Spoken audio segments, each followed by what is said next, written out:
Well, one more time, pilgrims, this is Paul Hart, and this is the last of my short little series on attending the St. Paul Area Synod Assembly late in May, along with Pastor Tomer, Natalie Hokanson, and Joan Regal was there representing Southeast Asian Ministries.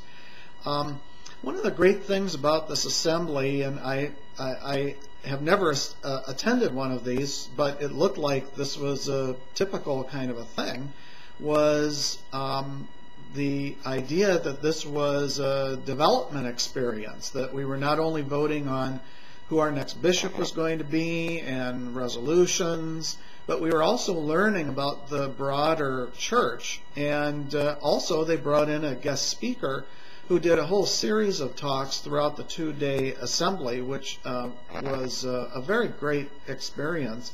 The speaker was Tony Campolo.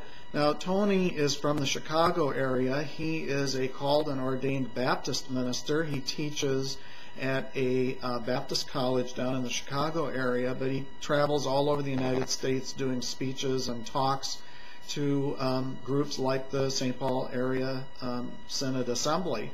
And he gave, I think, about 5 or 6 talks throughout the two-day program.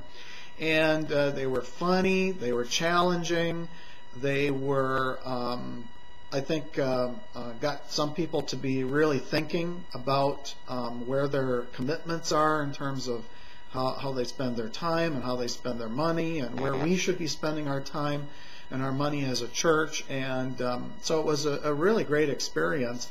And then he also was there signing books, and I got a copy of his book, The God of Intimacy and Action, which is a book that he co-wrote with Mary Albert Darling. And I was really interested in this book because he mentioned it in his talks, and he said specifically that this was a take that he took on Ignatian spirituality. And I immediately, my ears perked up because I attend a yearly silent retreat that's based on the spiritual exercises of St. Ignatius. And Tony told us about this book. It's a very interesting book, and I'm really looking forward to reading it. He is the author, I think, of about 35 or 40 different books, so he's a really very accomplished author.